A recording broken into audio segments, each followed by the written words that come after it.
The NFC title game precedes the AFC. Taking a look at 49ers and Eagles, top two seeds in the conference. And this, from a Vegas perspective, has stayed pretty steady, unlike Bengals and Chiefs. Eagles laying 2.5, but there was some thought that coming into the divisional round that if we saw 49ers and Eagles, San Francisco might actually have been favored by maybe a point or 1.5. That's not the case. NFC Championship game seeing a total of 46 at Caesars Sportsbook.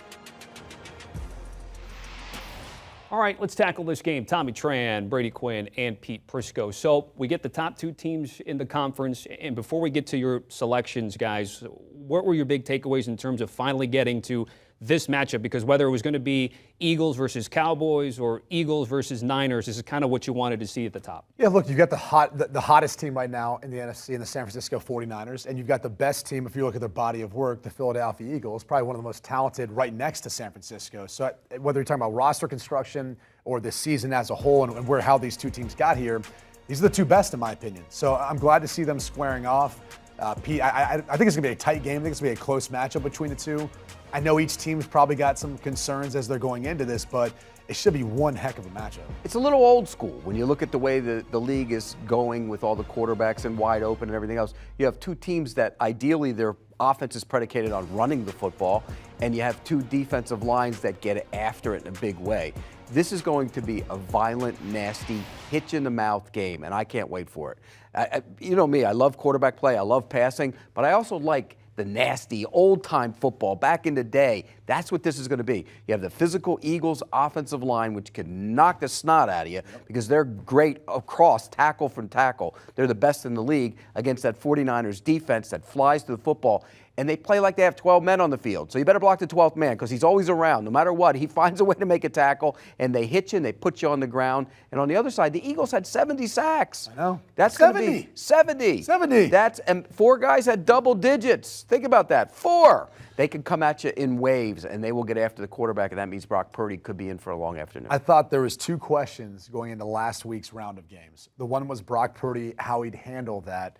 And I thought he managed the game well. He didn't make the back-breaking mistake that Dak Prescott did in a few instances. And then for Jalen Hurts, it was the question of the shoulder. You know, how healthy was he early in that game? He throws, what is a 60-yard completion to, I think, Devontae Smith. And you're going, okay, he's ready to go. Now, he didn't have to do much because that offensive line play, like you talked about. But I thought those were kind of questions coming into it.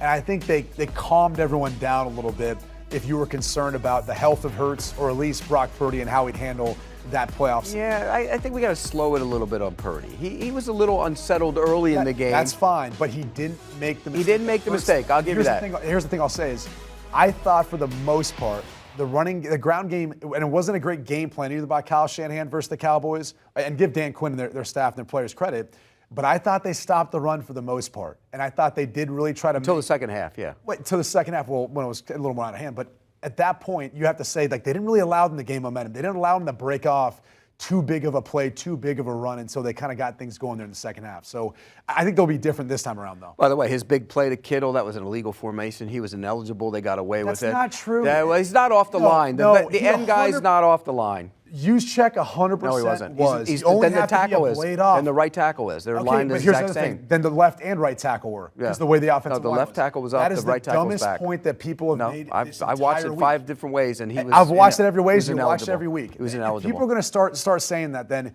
go back, comb through every single game.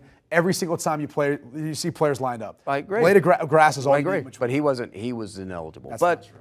Having said that, that was a great play by Purdy. Oh, and that was the reason why Dallas didn't cover him because they thought he was ineligible? No. Oh, okay. But that was a great play by Purdy. It really was. And a great catch by Kittle. And a great catch by Kittle. And a bad play by Diggs. I just think that Purdy was a little unsettled, and now this is your first playoff game on the road. Okay, he's every hurdle he's hit. Good defense, he played okay.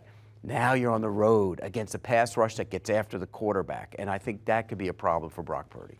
It could be a problem if the Eagles can stop the run. And that's where I think there's going to be success for San Francisco. I think this is a different challenge. If you go back, we talked about it before the game. Dan Quinn knew a lot of the schematical things that Kyle Shanahan wants to do. They coached together back in Atlanta. And I think that played out throughout the course of the game with the way the Cowboys stopped that rushing attack. I don't think we're going to see the same thing from the Philadelphia Eagles. We talked about it throughout the year. Halfway through the year, they were really struggling to stop the run. What'd they do? They bring in Linval Joseph. They bring in Ndamukong Suh. They're improved to a degree. Jordan Davis is back. Jordan Davis is back. He's going to help that as well. I think this is going to be different, though. I think they're going to attack the edges with McCaffrey and Elijah Mitchell and Deebo Samuel. They're going to find some bigger holes, some bigger gains too. I don't think it's going to look like what we saw last week. See, I disagree. I think you get up the field and get those. They have guys that can get on the edges. That's fine, and they'll slip right in through the C gap, right outside in the D gap. They'll manipulate those edges. I get it. Run a lot of pin and pull. I'm telling you what you're going to see. I told you last week. You didn't believe me because you picked the Cowboys and we're so adamant about it. Well, I mean, I picked the Cowboys based on their defense playing well, and the defense played well. Who knew Dak Prescott was going to turn into a lemon overnight? Some of us didn't have much faith in that. You picked them because you thought the Niners would move the football. You didn't think Dak Prescott would play like that. Football. They just kicked a lot of field goals. They didn't do a lot. I think when you look at it, the concern is Purdy. Can he do what he's done?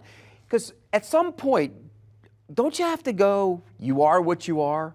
Or is he the next Tom Brady? I mean, you're somewhere in between. You either pick last, you're going to be a starting quarterback and be a darn good one, or you become who you are, which is the last guy picked in the draft. Do you think you know who he is? No, I don't. We might know more on Sunday, I can tell you that. If he goes and beats the Eagles in the championship game, then he's their starting quarterback next year, guaranteed. If he goes and plays poorly and is 12 for 25 with 2 picks, then you have major questions about him. This all hinders on the defense for San Francisco. If they can keep this a tight game, a lower scoring game, by the way, I still think it hits the over. I think this over-under is way too low considering both teams can score. I agree.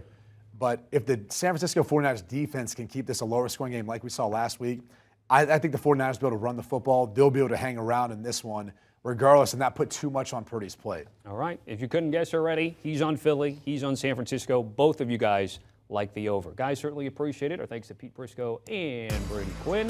Guys are the Inside the NFL crew, James Brown and Company. New episodes every Tuesday. You can catch it exclusively on Paramount+. Do you want a sports network that delivers everything that matters about the game? The highlights, the picks, the instant analysis, no yelling, no fake debates, no politics. Hit the subscribe button and never miss a moment.